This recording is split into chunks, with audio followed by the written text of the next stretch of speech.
What's going on, everybody? This is the Only On The Midwatch podcast, a place for submariners and other veterans to get together and have awesome conversations.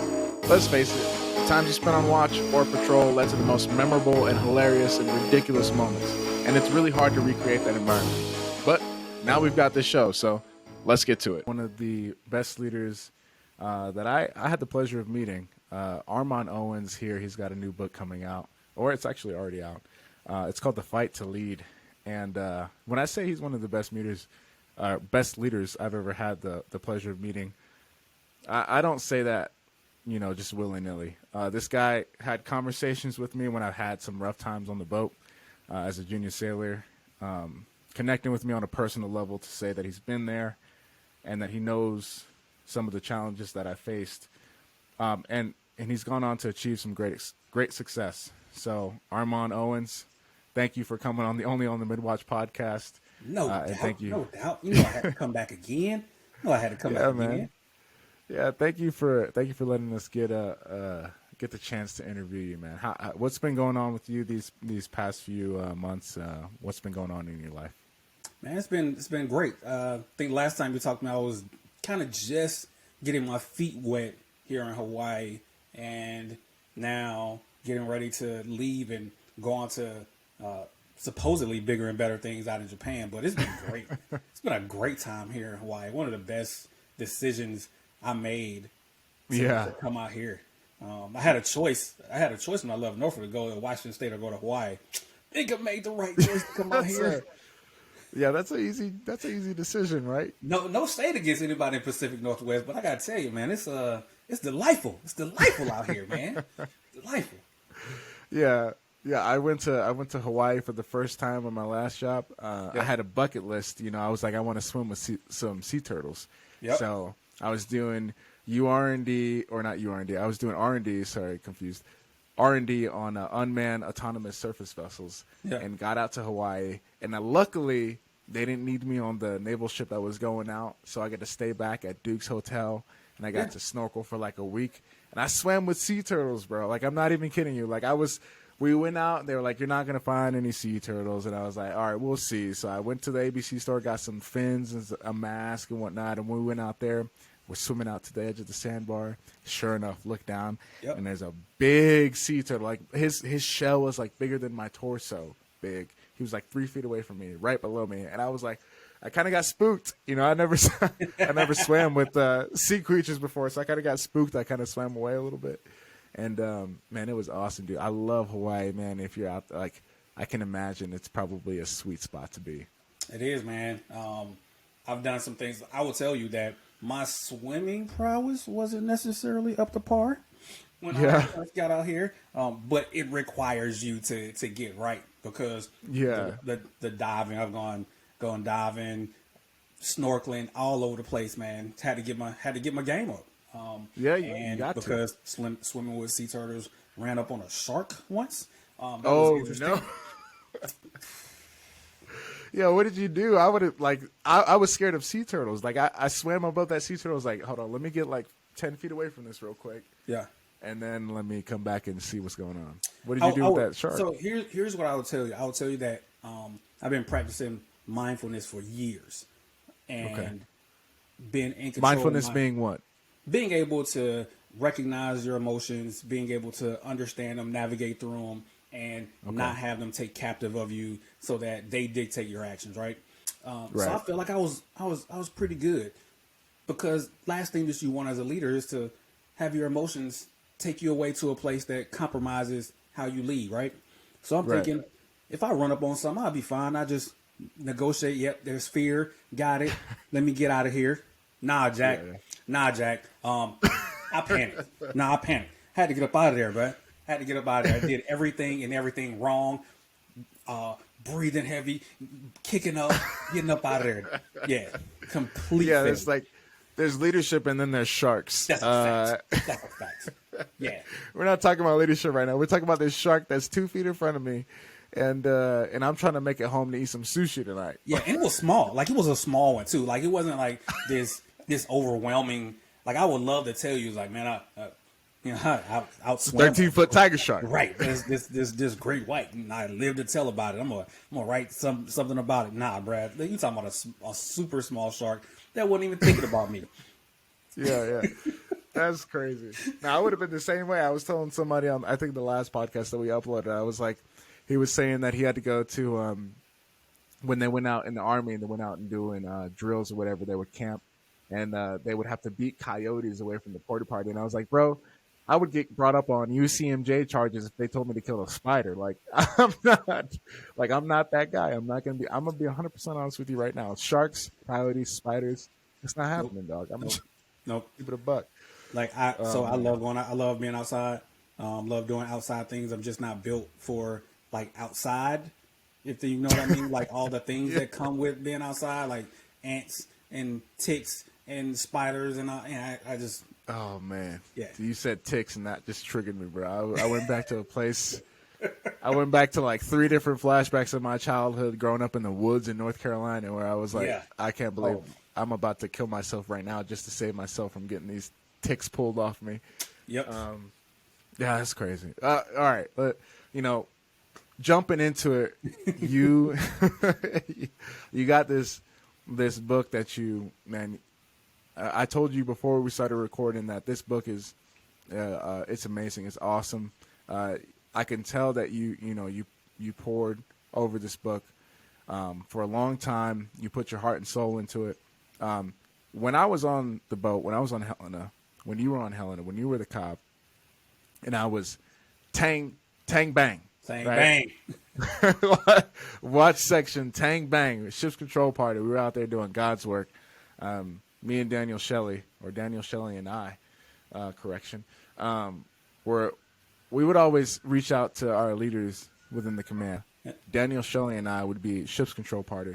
And we would always kind of, I don't know what it was about us. I think there were more sailors as well that kind of sought leadership because we recognized that we had some really great, and I kind of sometimes think that this is, I won't say an isolated incident, but I know that it definitely doesn't happen across the board, that you end up being like, man, there's like really solid leadership at this command. But we recognized that we had really great leadership, and we wanted to be led. We wanted to learn from really solid leaders.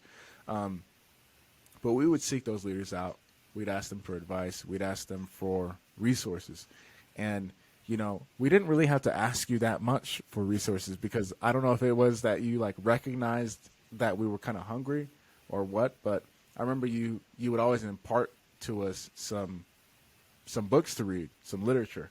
And, man, we would read those books, like, I don't know how many leaders go out there and be like, hey, read this or go utilize this resource and think, they're not gonna look at it. Or if you even thought that. But Daniel and I, we got that stuff and we ate it up. I read the noticer. I read everything that you ever like recommended. And between he and I recommended Fearless. It's a biography about Adam Brown, DevGru operator. But leadership was very much in your, as it should be, but leadership was your thing. Yeah. It was really a lot of our triads thing, but it was definitely like we bought off and we invested in the idea of leadership at our command because our triad always spoke leadership. Yeah. Always spoke productivity, always spoke putting I don't want to say you first, but kind of like putting you first, like make sure that you're equipped to do this mission so that you can make sure that your shipmate is also equipped and you could recognize where the faults are and improve upon those.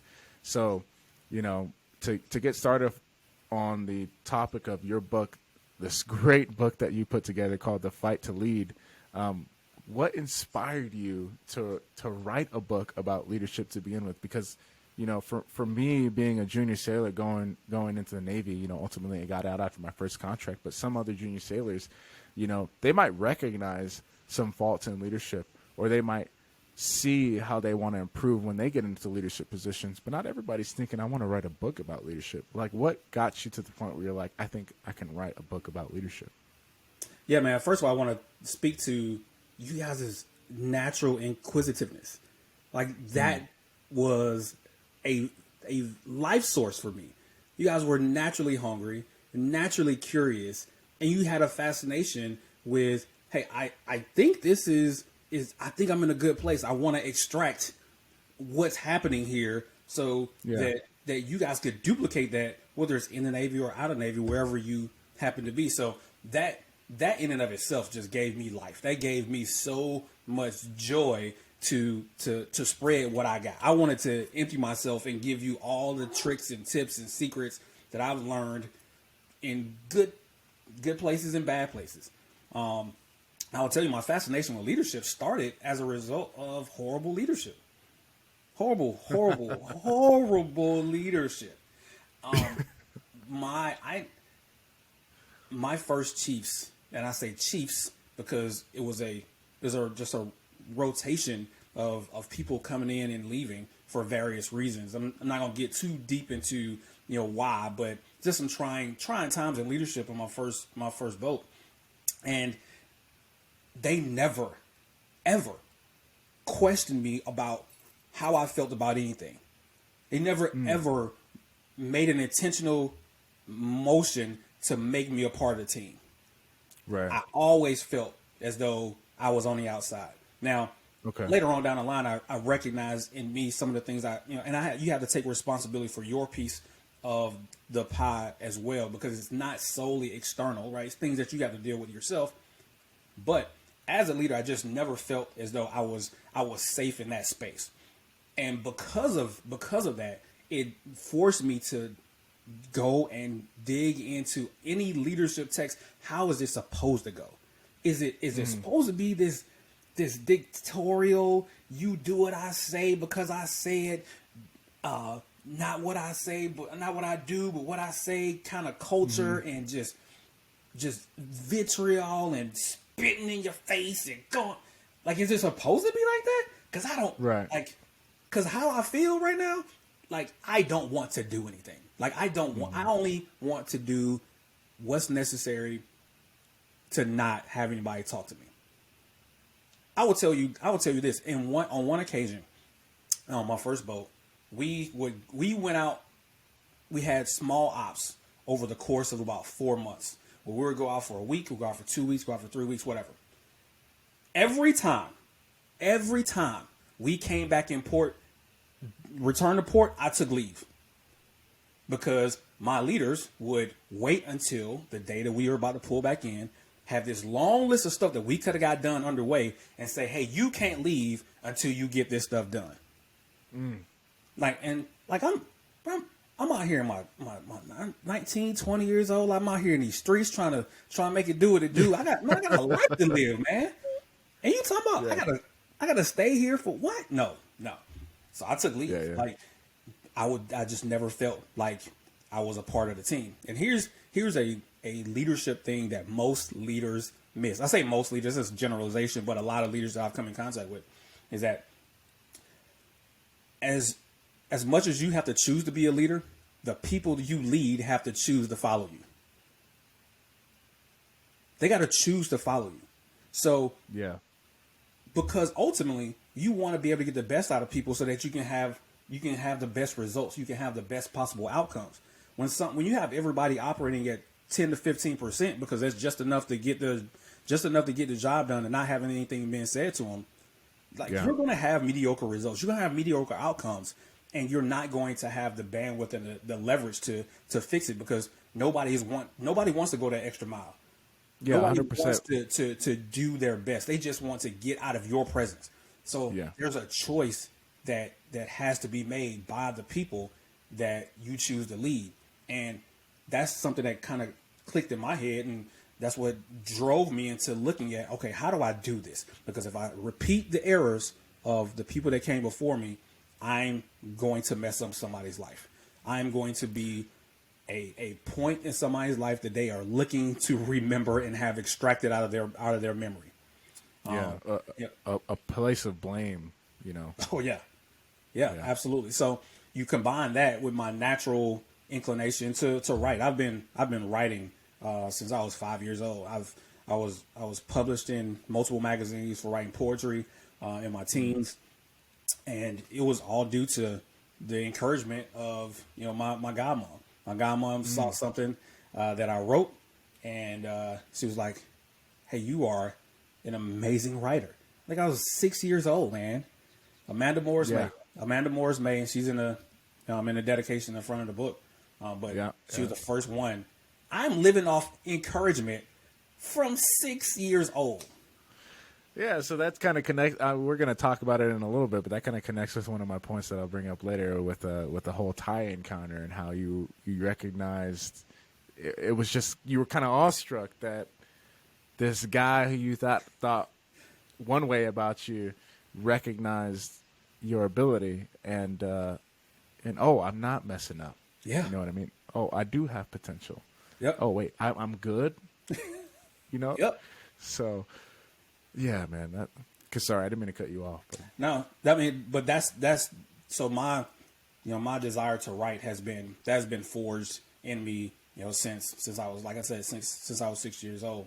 And I use a app called Google Keep, and I used to use this thing called Springboard, because I journal heavy. I have multiple black binders of things I write down. I journal heavy. And when you if you were to look at my Google Keep, how many files are in there? You're talking about somewhere. Last time I looked, it was somewhere in a range of about 5,000 files of things, of thoughts that I've written down, extracted from books, from places that I've been. Because I steal heavy. Like if you do something great, I'm gonna extract your strategy and I'm gonna apply it to my life. Hey man, let me get a little slice of that real quick. Hold on. Exactly. Listen, I'm just a culmination of the greatness that I have been witness to, right? Oh. And I find those strategies. I find those strategies and I apply it in my temperament. So yeah. Man, that's awesome. A lot of things that you're saying are resonating with me. I'm a writer myself, and I've been writing for a long time. I did a lot of writing when I was in high school, like a lot of spoken word. Once upon a time, I was going to be a musician, and I was going to be performing on stage, moving the masses and whatnot. And it's just this idea that you were saying how you're a product of the greatness that you've been witness to. Yeah. No matter what I've gone through with my family and whatnot, people are always, I'm so proud of you, Grandma, I'm so proud of you. Dad, I love you, son. I'm proud of you. All these things and it's not always been a easy road to get here. Yeah. We went through some tough times to say the least. And I'm always like, you know what?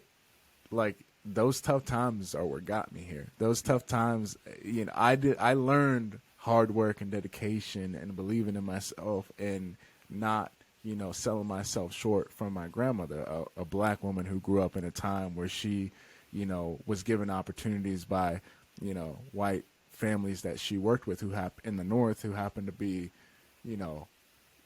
that supportive of the life that she could have in the future. Like right. I grew up around, my dad's black, so I grew up, understanding the tough times that he, went through and the fight that he had to face, and so all these things, I'm like, where I'm at now, it's always been. I was probably have this conversation with somebody at least like once every week, if not every other week, and I'm like, man, I'm always every day I wake up, no matter what, like I'm just thankful because. Yeah.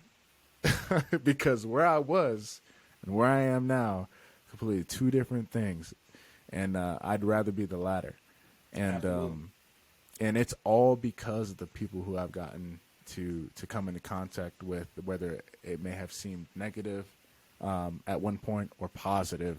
Yeah. I gleaned something from that. You know what I mean? And that brings me to my next point. Leadership is a very, very personal, I think, an emotional journey, right? You got to kind of decipher the field and figure out what it looks, what your idea of leadership means to you. And you shared a lot of intimate moments in that book, in your book, The Fight to Lead. That would have been the catalyst for you to discover these tools that help you become a better leader. Like, how long did it take you to draw those conclusions, to reflect on the past, and how it was useful to you? Yeah, it took me a while, which is one of the main reasons why I wrote the book, because one of the things that I experienced a lot of in my early 20s growing up in this organization is anger. And what ends up happening when you're navigating in anger and you live in this and you identify in this, what ends up happening is that everybody else becomes the focus. And you miss what you can garner, what you can gain in the midst of that situation. You look to blame, like you talked about earlier. You look to cast aspersions on those that did you wrong. Well, I mean, the thing is that anger leaves you without a choice. It leaves you without a choice. It only narrows your vision to look outward. And the longer that you continue to look outward, you never ever see how you're being forged on the inside. Right? Yeah. You're just allowing those things to corrupt you, to tear you down. Meanwhile, they're actually another perspective on the other side of that, and that allows you to be stronger, right? Because that's all weight building is that this hard thing that you're trying to move from one place to another, that you may not have the capacity to do, right? It's going to challenge you, but ultimately it's going to strengthen you. Right. So it took me a while to understand that these things that happened to me didn't just happen to me, they happened for me. Right. So I will tell you, for me, my lovely wife is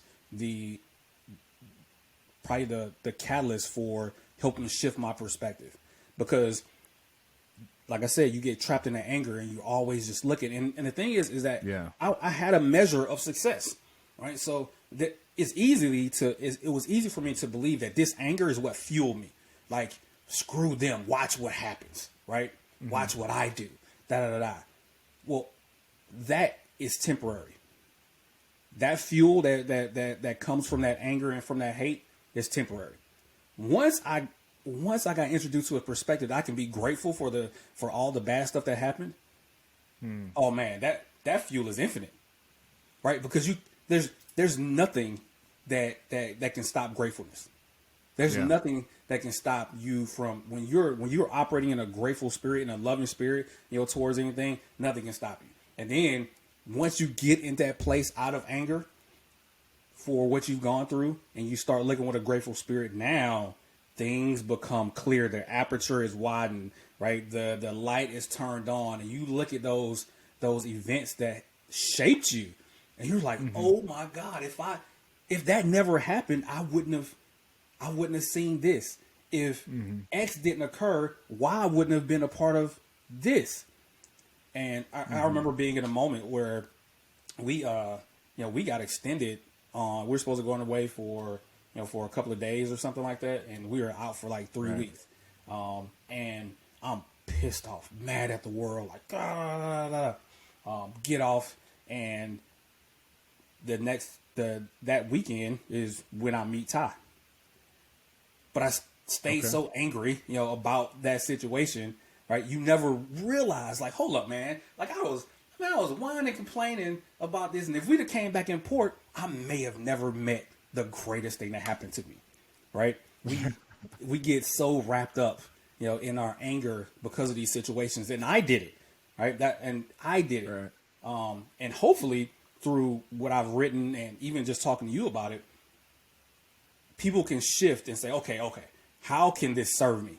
I know I'm pissed off at the world right now, but how can this bad thing serve me? Because I look at it now, it's like there's no good or no bad. It just is, and I get the control of defining it for myself.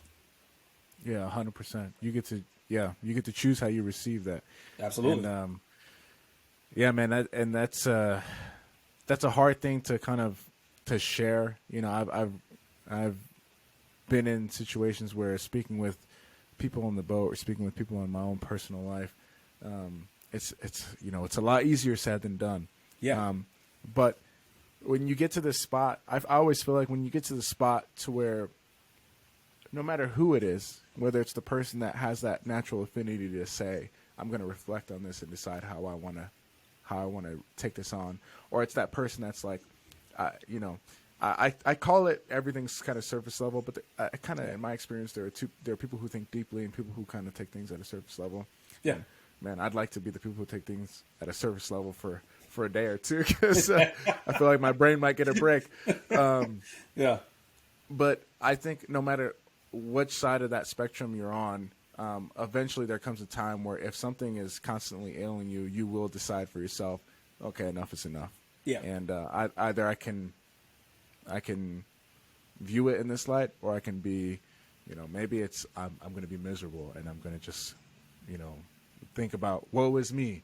Yeah. But that's interesting too, because you know you kind of propose at one part of your book that one of the greatest, if not the defining moment in Lincoln's life is when he decides to set his ego aside, and say, you know, what did I have a part to play in this, in the events that unfolded? You know, where is my portion of this problem, and how can I change the outcome? And much like that, you can decide to say, in this situation of these bad events that are happening in my life right now, is it happening to me or is it happening for me? And you kind of like, if you don't take responsibility, or if you don't choose to look at the things that are happening through a certain lens, you might be arrogant and say, no, it's happening to me. Yeah. You know, I did everything perfectly. It's happening to me. But can you speak to why it's important to that chapter is about, you know, checking your ego. Can you speak to why it's important to check your ego? Because your ego is lying to you. It's telling you that people are out to get you. It's also telling you that you're perfect. I will tell you that receiving the mantle of leadership, once you make the decision to be a leader, one of the things that comes with that is the idea that you are the Lord over somebody, right? And you forget that you're a human in a lot of cases. And what I mean by that is that you forget that you're fallible. Right. Because here, one of the things that we falsely believe as leaders, that you always need to be right. No. Yeah. No. That's not. No one's always right. No one. We understand this at a conscious level, right? But subconsciously, we want to project perfection, and that's a lie that comes from our ego. I need to appear perfect. I know the leader that I want to be, and I gotta project that person. And I have to do all I can to make sure you don't see me as this fallible human being. Right. Yeah. Man, we connect through our imperfections. That's how you connect with people. Like, people need to see and understand that you are a real, living, breathing, mistake-prone human.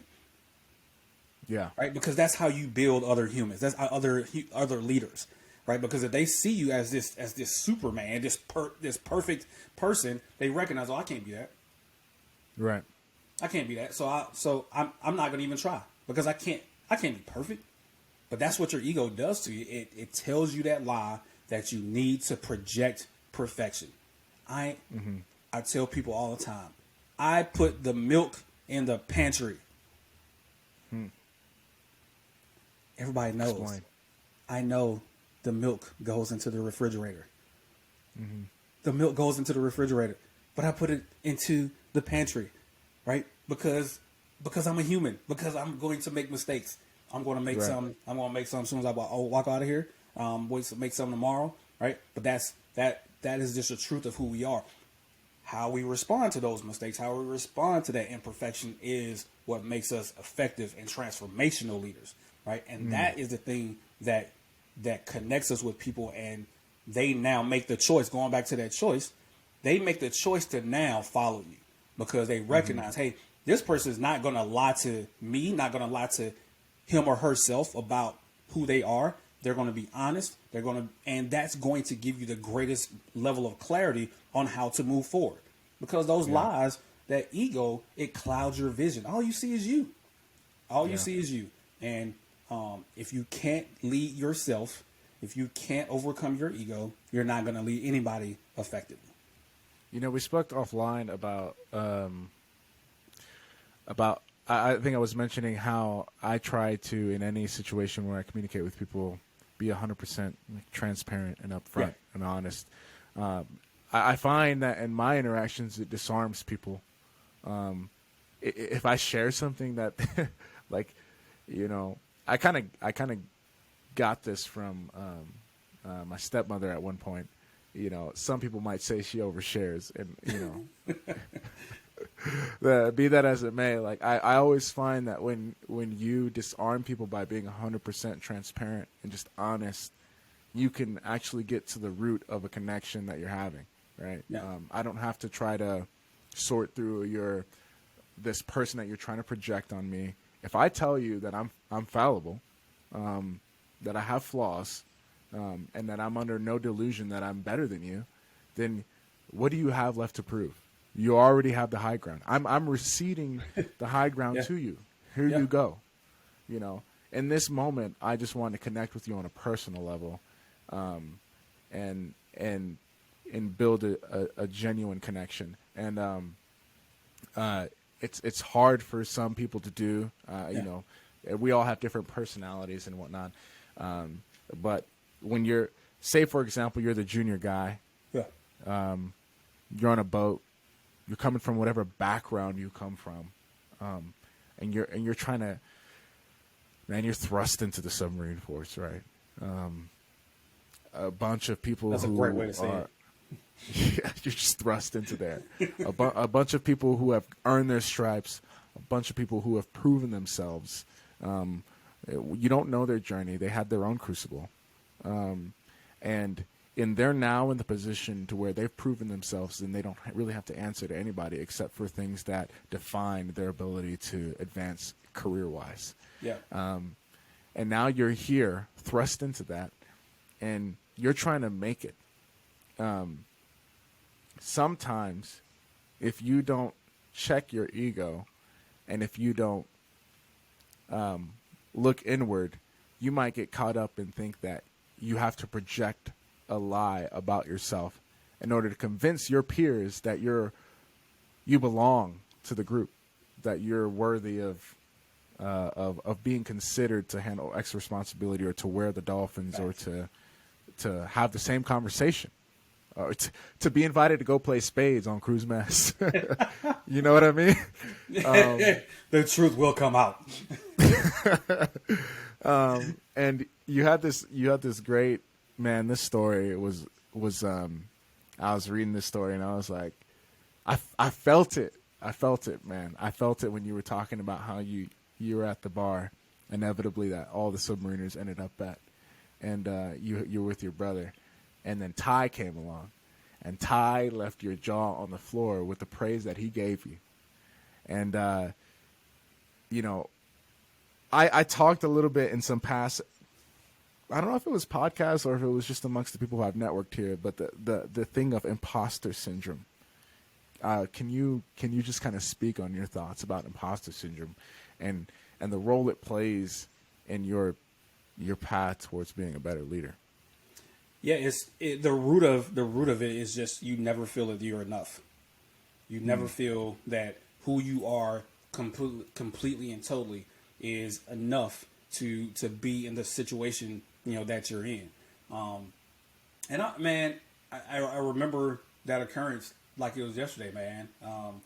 Because the run-ins that Ty and I had, he was my section leader, and I was not on time, prompt. That was one of my biggest I just couldn't figure out how to show up on time and stuff. Once I showed up, I did the work, but I just couldn't. Whether it's dealing with friends, trying to be responsible for them, or trying to get everything as perfect as I could, because I'm kind of maniacal in that way. Just like, gotta get it right, and it's not and I will not show up until it is the way that I think it should be. But I remember distinctly, and obviously we can't do this in the Navy anymore, but I showed up late on the day. I showed up to work late the day of my submarine board.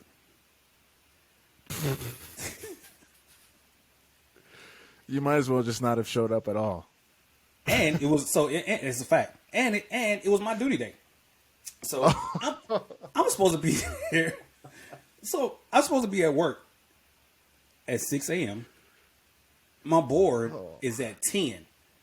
I show up at 9:15. Oh my gosh. I get down and I circumvent. I go around Ty. And I tell the duty chief and the cop, I was like, hey, I was so tired from studying for my board last night that I overslept. Absolute lie. And they were like, oh man, it's fine. They were like, you're gonna knock this board out of the park. Yeah. And they were like, oh, it's fine. We'll just shift your board to this afternoon. It's good. Don't worry yourself. Don't be anxious about it. You'll be fine. You'll be fine. Go down middle level. Ty sees me. You get your words that I can't say on this podcast, but you get down here now. Man, this joker, he's an A-ganger. He takes me down into the diesel booth, jacks me up, and looks at me. You are the dumbest, smart MFer I've ever met in my life. You just pull your head out of your butt. I'm just like, yeah. Right. So you had to understand the full context. I was certain that joker hated me. Right. Certain. And to have this experience where it's like, I'm trying to do all I can to cover up for my inadequacies and all of my imperfections and going overboard in a lot of cases. To have the validation of him saying, no, this dude squared away. He's enough. What? Like how? Yeah, that's right. It was that's just incredible. Yeah, it was just such a eye opener for somebody that I respected so much because in terms of knowledge in the submarine, like in terms of what standard, like is the consummate submariner. Mm-hmm. Everything that I wanted to be, he did it, and I even to this day, like I have when I got my anchors, I have his anchors. Mm. Like everything That's that dope. I wanted to do and be in the submarine force was kind of shaped, by him. And that imposter syndrome came from not meeting his requirements, not meeting, his standards. And when, he told my brother and communicated that no, I was enough, that I was capable. That changed everything. Right. And that was one of the first times that I began to legitimately feel safe, and it unlocked it. Because from there, like I was a number one third class. After that, number one second class on board, qualified all senior watch stations, like knocking it out of the park. Because I'm like, I am a capable submariner because the person that I respect the most as a submariner told me that I was capable, and that unlocked everything. Like pulling the back, Clark Kent, Superman coming up, bruh. Like it was on and popping from there, man. We need somebody to do this. I'm it. Right here. Oh yeah. Like who? You need to do the chief. I got it. You qualified to do the chief as a single? Yep, sure am. Absolutely. Need chief watch? Need relief? No, I got it. You do drills? I do all that. Like killing it. Yeah, and it's submarining is unique, but teams are not unique, right? Yeah. Teams, every facet of life has a team somewhere, right? A collective of people working towards a goal. And one thing that I think we fail to recognize pretty regularly is that you can't wear the lens of somebody else's life for Right. them. They're going through it on their own, and you never know how much an affirmation or a positive reinforcement might go, because you don't know how hard that person is working. And if we're talking about the subject of leadership, someone who is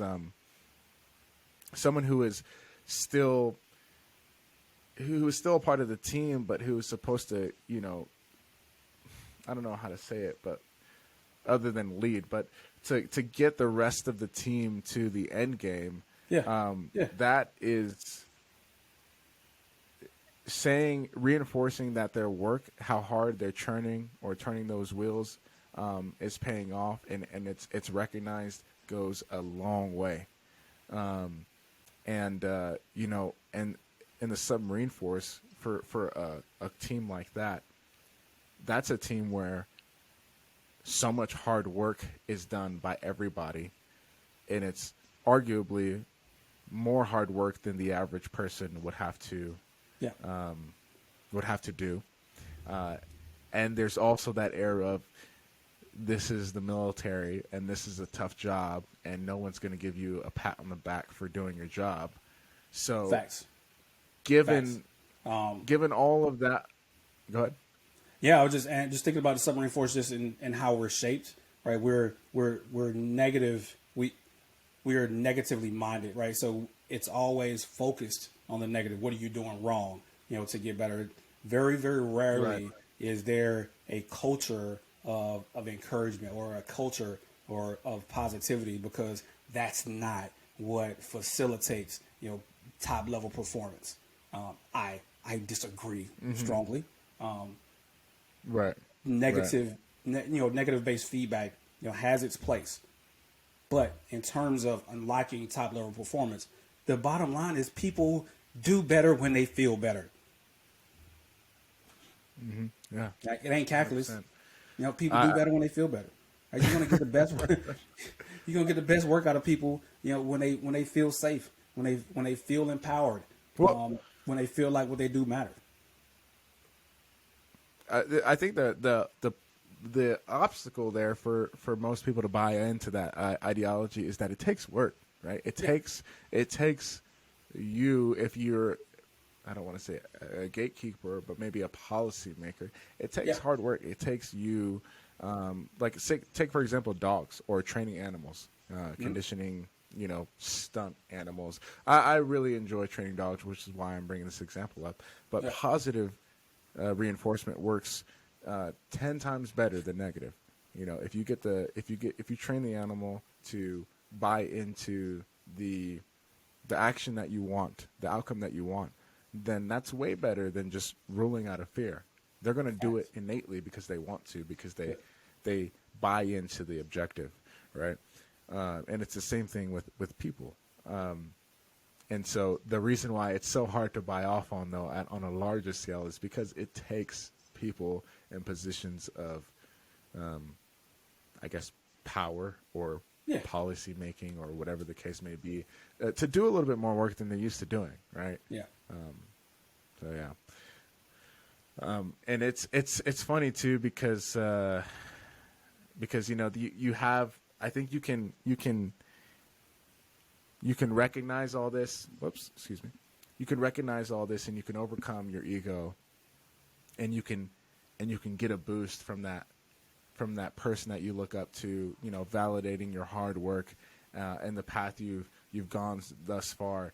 But there will come a time where your path leads you to the point of leadership, to where you now have to make some calls for the larger collective. Or maybe you're an LPO, maybe you're a project manager, or whatever the case may be. You're a supervisor. You lead a team of people now, and you're going to be in the spotlight. Yep. And it does happen to people who want to be in leadership positions and people who don't want to be in leadership positions. Yeah. But overcoming the fear is important, and that fear might be there for either one of those people.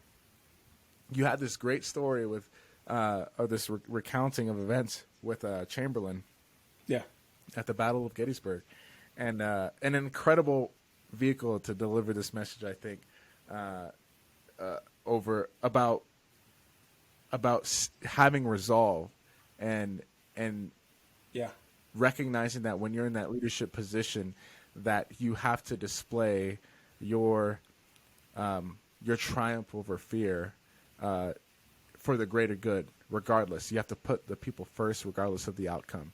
I think there's a quote in here. You said, "Choosing to lead is running to the hard thing. Choosing to lead recognizes that the outcome may not be favorable for you, but gives the people that you lead the chance to succeed." And that story we see, Chamberlain, he's got steadfast resolve. He repeats his order for his men to fix bayonets and charge down that hill. And it's probably the last move that's possible in that event. But they go down there anyway, and the Confederate soldiers are just overcome with like confusion and fear at what these guys are charging me. What the hell is going on? You know what I mean? And that's just, I remember reading that and being like, you just like, for every man, you don't know the future, but if you are resolute, and you are, I don't want to say righteous, but you are just resolute. Yeah. Then, you know what I mean? You can accomplish great things. So, Facts. what is your favorite thing about that Chamberlain story? What got you to like add that into this to this book? Yeah, it was the odds. Not just the odds of the situation, but the odds of his entire life. Joshua Chamberlain was a teacher. Yeah. He was a teacher. And he saw that I need to do something more. I need to contribute. I'm teaching, but I need to do something. And which is the root of him as a person. Do something. I gotta take a step to make an action toward and make the most right action. At that fact too. But at every turn, it was the most right decision. I'm placed with a choice. I can do nothing, or I can do something. And doing nothing, nobody's gonna judge me. Nobody's gonna judge me for doing anything because I'm already a teacher. I have a family that is well to do, and they did all they could to keep him. His dad was like, "Come on, man! Like your brother already gone. Your brother already gone. Like you good. You got a teaching position. You got tenure at the college. Like you got your whole life ahead of you. Like you got a lovely wife. Don't do this."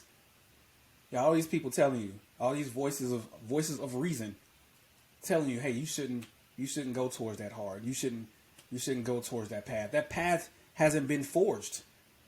Right. But he chose effortlessly. Oh no, this is what I'm going to do. Mm-hmm. One of the most just human things. I mean, just pivotal like leadership things that he did. when he got control of his regiment, they dropped like 300 deserters on him. Like they got rounded up, and they're like, "Hey, look, these people they left their regiments. You can do with them whatever you want to." Right? He could have killed them if he wanted to. Like he could have did anything he wanted to do with them, but he chose to sit down and have a human experience with these individuals and gave them the choice. Hey, look, listen, this is why we're doing this. This is why what we're doing is so important. And this is why I need you. And this is what I'm going to provide for you, as your leader. I'm gonna give you a hot meal. I'm gonna give you clothes. Like I'm gonna do the best I can to see that you are taken care of. Mm-hmm. So that when the time comes, you're able to protect our livelihood. You're able to put your life on the line, to protect this ideal of freedom. Everybody stayed except for one. Mm-hmm. He gave them a choice to leave, and they already had proof that they could quit. But as a leader, he connected with them as a human. Mm-hmm. First, it's like, hey, look, this is what I can do for you, right? not necessarily this is what I need you, this is what I need from you, this is what I need from you. And he got those individuals stay, and they were pivotal to the success at Gettysburg that day. And it's just an incredible story because everybody died. Like, everybody was gone, and he only had a few men left. And if they lost that flank, we're talking about a different story from the Civil War. It was that important, and possibly a different, totally different outcome to now. Yes. And the audacity to say fix bayonets, jump over that rock hill, and go. And I envision it. The movie Gettysburg does a decent job of. I didn't know there was a movie. Oh yeah. On Amazon Prime is go watch Gettysburg. It's super long, but it does an adequate job. As is the custom. Yes. Of showing how that went, but it doesn't truly capture the imagination of seeing just a few men yelling, because the North didn't yell. You had the rebels who yelled when they were attacking. The Union soldiers didn't yell. That wasn't a part of their normal pattern. So even just that instance alone of them jumping over the hill, yelling, fixing bayonets, the rebels were sure that there must have been more of them, because now they yelling, they're confident. All right, I'm gonna throw my gun down. This is crazy. Yeah. They met me toe to toe. Right. That you don't get this kind of confidence without having an ace up your sleeve. Absolutely. And nah. All they had was just a resolve of a decision to go. That was it. Man, that's and the thing that kind of like hits me with that is the ability to connect with those guys. Like it's like the culmination of everything that you're talking about in that book. To that point is putting your ego aside, connecting with people on a personal level, overcoming fear, and just being like, look, it's kind of like you take off. If we're talking about leadership, we're talking about someone with subordinates. We're talking about someone who's leading others. So you're naturally going to have this tendency to the majority viewing you as on a pedestal, so to speak. Yeah. But that story is like, I'm coming off my pedestal. And I don't want to say this, but I'm going to say it. I'm showing you that I put on my pants one leg at a time, just like you did. I hate that phrase, but it's capturing the essence that he was able to be like, look, this is why we're doing this. Yeah. All right. At the end of the day, this might be if we lose this fight, it might all be over. You know what I mean? And sometimes it's sometimes it's hard. You got junior guys that you can't reach because people get lost in the haze of adapting to their environment. Yeah, and they lose sight of the end game. I think I talked to D Guts the other day, and I was like, thank you for having that chat with me not too long ago, because as I'm figuring out what I'm going to do with TESTDEPTH or not, you helped me set my sights on the horizon again as to why I started this journey to begin with. And you re-engaged my focus. I kind of got lost. I was at one point I was looking at the horizon and looking at my goalpost, and then next thing you know, I'm flat on my back and I'm looking at the sky. Yeah. And I don't know which direction to go to. And it's that ability to kind of step down and be like, look, I'm filling a role, but it's in service to you, and it's in service to the greater good. You know what I mean? Fact. So. Yeah, that was an incredible vehicle to deliver that message, and it's funny that he's a teacher too, because you talk about like the need to kind of be in that state of learning. A leader should always be willing to be in that state of learning. Yeah, I mean, I've said that for a long time, not because I think I came up with it, but just because it's once you dive into that realm, you kind of recognize what it is within you that's causing you to find out this information, and people of the same mindset. And you recognize the commonality here is that we're all just trying to soak up as much information as possible. And I remember growing up, and one thing that I can impart to my son when he gets older is that, your old man never shied away from asking questions or letting somebody know that he didn't know something.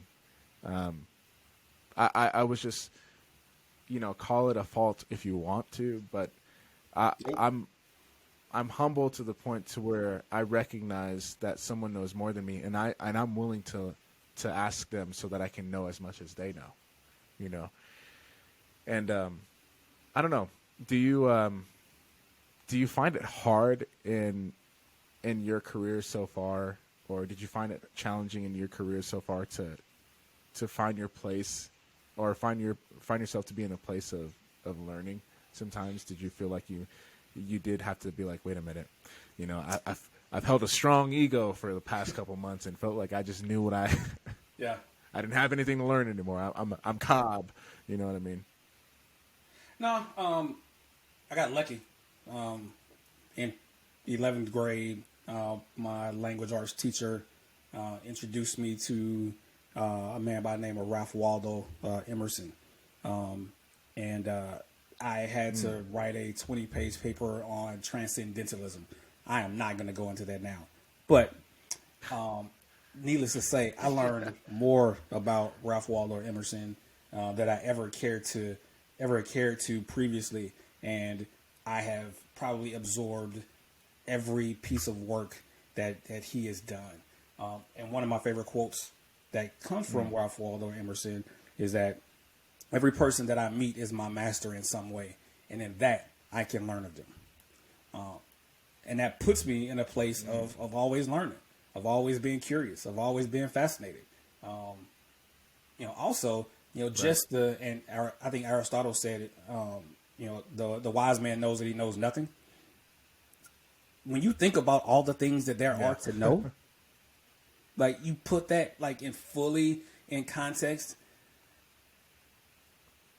yeah, you don't know nothing. We know nothing. I have a sliver of a sliver of a sliver of understanding about something, but that doesn't make me fully knowable, right? That doesn't make me somebody that's a master. No, I think that term just in and of itself is is flawed. But think about all the things all the different angles that there are to learn. It's incomparable. You can't fathom it. And we truly really don't know anything. So that's the posture that I rock with. So like for me, it's always a meritocracy. The best idea wins. With any chief's mess, any group that I'm a part of, and I happen to serve as a leader, it's a meritocracy. Best idea wins. Yeah, it's funny that you say that because the idea of the best idea winning kind of lends itself to like there always being a need for innovation, and if there's always a need for innovation, then you can never be a master of things, right? Because there's always a new way to do something. Or if there isn't, you got to find one. Yeah. And I think that's why it's been so easy for me as someone who's I've kind of always loved like the ocean and the life in the ocean. And to me, looking at this tattoo here, like an octopus is on my arm, but like the ocean is like a prime example of how little we know. People spend their time gazing into space and gazing at the stars, and it's like we know a sliver of a sliver, like you said earlier, about our own ecosystem within the ocean. And that to me like speaks volumes. You had so many people for generations of people so sure of the relationship between mankind and the creatures that live in the sea, only to find out that these things are a lot smarter and a lot more sentient than you could have ever thought. Absolutely. And so, that to me is like a good old slice of humble pie, and I eat that pie, that slice every day. And and I'm like, it's honestly, it's incredible to when you think about it that way, you're just like, it's easy to be like, what can I go into every day, go into every professional environment or every pursuit that you have in life with what can I learn from somebody today? Yeah. And to wrap up without divulging too much of that amazing book that you wrote, The Fight to Lead, that we'll roll out the red carpet for you at the end of here, and you can tell everybody where they can get it. But you had arguably one of the worst experiences that you could have had in a professional work environment, or just in general, at the shipyard in Hawaii. And at that incident, there was an active shooter incident, and all sorts of things are going on at that time. Thought process in people's head. I'm sure, probably not a lot of time to digest things for a lot of people, but certain people in certain positions are called upon to mitigate as much damage as possible, and get out as unscathed as possible. And that story, I was reading it and I was kind of like, jaw dropped, just like, and it's especially in today's climate with being a parent and wondering about your child at school, and you not wanting a situation of an active shooter to happen in your own life with your own kid. Can you speak to why detaching yourself from the outcome and putting people at the center of your leadership, and kind of not really even just leadership, but at the center of your everyday encounters in life, is ultimately going to lead you to victory? Yeah. I'll tell you that 1,000 foot gaze that you have when you're solely focused on the outcome, you miss the details, and you take the process for granted. One of the practices that I use even to this day that helps me maintain perspective is I do some morbid things, but one of the things I do is I imagine that something pivotal is going to happen every single day. Whether it's a fire on a submarine, whether it's active shooter, whether it's rockets incoming. I love sci-fi, so I can imagine a myriad of different outcomes. But the reason that I do that is to try to prepare my nervous system to remain as calm as possible, so that when those things happen, I can focus in on the details. And this was the first time where I legitimately had to use the benefit of that practice, because it was hidden in the details of all the conversations around the time of that occurrence. The real answer came out, and I was able to extract it and communicate it confidently enough where action was taken to stop the possibility of more people being in harm's way.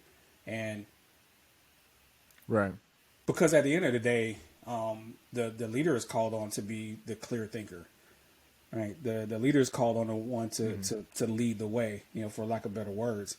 And in the fog, when things are unclear, when things are dark, there are people that are counting on us to be the voice of reason, to be the eyes, to be the forger of the path, and understanding role, understanding that mantle. If you truly embody and understand what that means, it will drive you to do things that will prepare you for those occurrences that are going to legitimately require you to be the leader. Because for day to day, like, if you just know how to manage, like, you can be fine. But what happens when those Sure. 2 or 3 or 4 occurrences come up? Because they're far and few between, I think, that legitimately require you to be the leader. That's going to put that if you if you only are self-serving, you are going to put the lives of those that you have the privilege of leading in harm's way. And you have to make the decision to put them first. Right.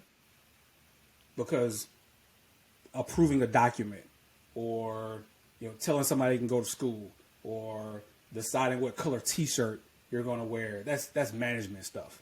But we got lives at stake. At stake, and it is a requirement. It is a part of the mantle of leadership that you accept, that you willingly accept, that you're willing to put your life on the line in some aspects, your reputation on the line, your rank on the line, your well-being on the line, your self-serving nature on the line, to make sure that the people that you have the privilege of leading come out better and come out have a better chance of coming out prosperous. So I thank you for speaking on that. That's an incredible story, and it's one that you never hope to find yourself in, for sure. But one of the reasons why leadership is so important is because we talk about teams. I said teams are pretty much found in any facet of life. Humans are community beings, right? We operate in communities, and there will be followers and there will be leaders amongst us, and we all got tribes. Exactly, and so that's why leadership is so important. And like you said, you have to be willing to make if you're going to be a sound leader, to go, as well as all these things that we just talked about before. You have to be willing at times to put your reputation, your name on the line for a call that you 100% believe in. Not just to say that you're just here's my vote in the hat. No, we're not talking about that kind of leadership. We're talking about, you've dotted the I's and you've crossed the T's. And in this moment right now, with all the practice and everything that you've trained for up into this point, this is the call, and something needs to be done. And here I go leaping into action. Yeah. And that's just an incredible story. And I was crazy to read that, man.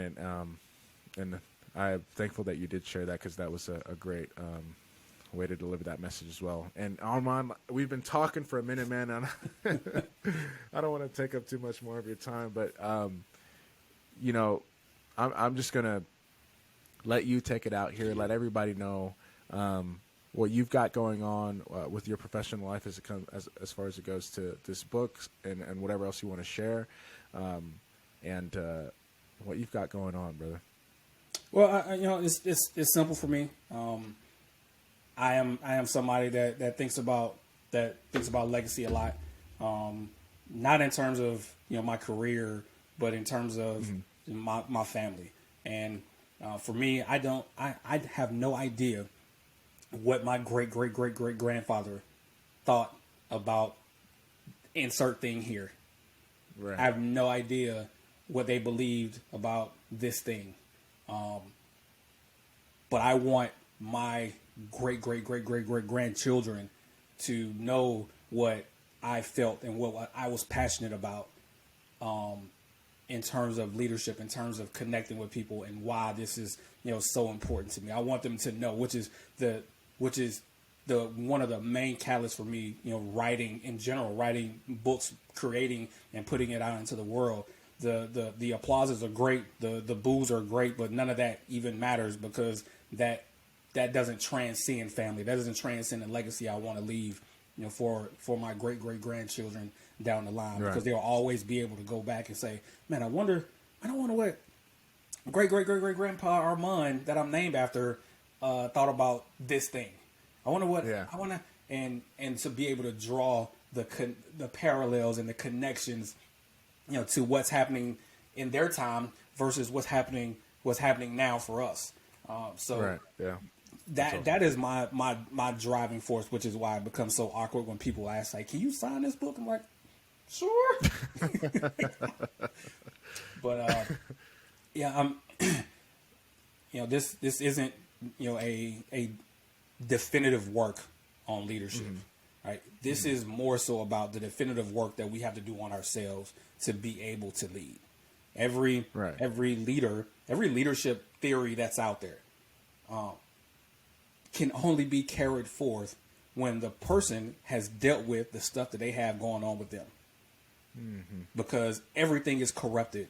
If I haven't dealt with my ego, it doesn't matter what leadership theory or leadership path I choose to operate under. It's going to be corrupted because I haven't dealt with my ego. If I struggle with my self-image, I'm not going to confidently, deliver or project myself in a way that captivates people and inspires them, to want to follow me. Right. So all these things that I put it as a fight to lead because it's an inward fight. It's round by round. This is an opponent that you have to be willing to go toe to toe with. And it's never ended.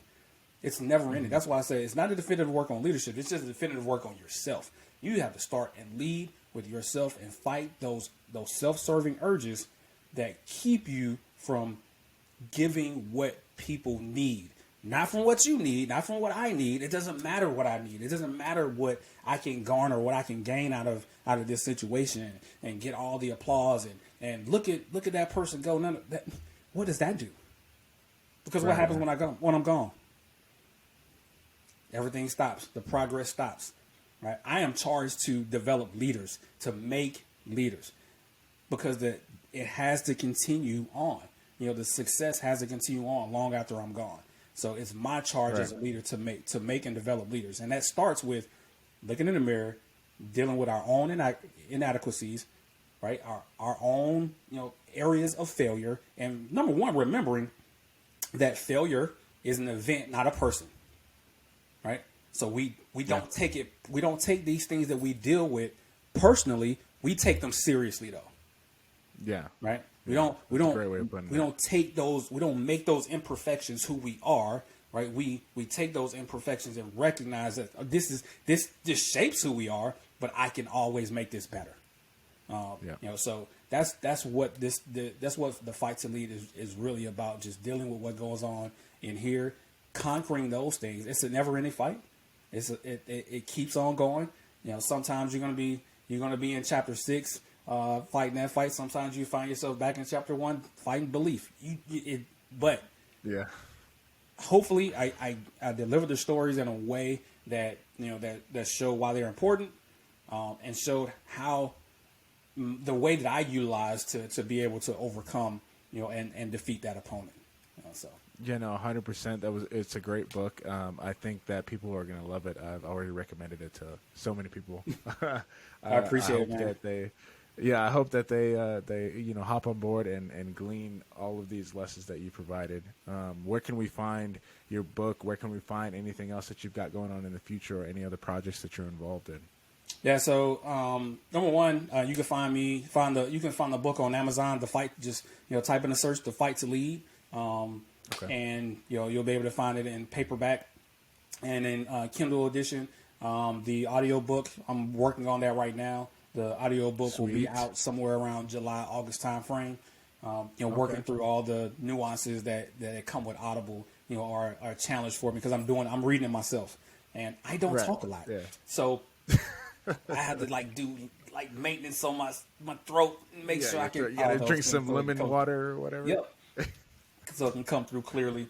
But also have my own website, theunsungleader.com, and then you can also find me. I talk about random leadership topics on YouTube, /The Unsung Leader. You can find some of the stuff I've done there. And also on a podcast called Leadership State of Mind with my good friend Tony Amato, where we talk about, right now we're talking about emotional intelligence and why that's important in terms of leadership and how to carry those things forth. So you can come check out some current topics and current talks that we're going through right now on YouTube, Leadership State of Mind. All right, man. That's awesome, and I didn't know that you had that podcast, but I'm about to be a regular, so stay tuned for a lot of comments and whatever y'all No doubt, no posting doubt. online. But hey, man, thanks for hopping on the show, guys. Like I said, find them on all those social platforms. Check out the book. Really recognized leader in our submarine force, and if you like this podcast, if you enjoyed what you're listening to, don't forget to go over to wherever you're listening to podcasts, leave us a review, let us know how we can improve, let us know how we're doing, and keep it locked, guys, because we're going to be doing more. Catch you guys on the next one. All right, everybody, that's it. That's the end of the show. As the saying goes, you don't got to go home, but you got to get the hell out of here. So thanks for stopping by. If you like the show, if you like what we're doing, don't forget to share us with your shipmates, your friends, your buddies, your pals, your family, all that jazz. We appreciate the continued support, and we'll catch you on the next one. Peace.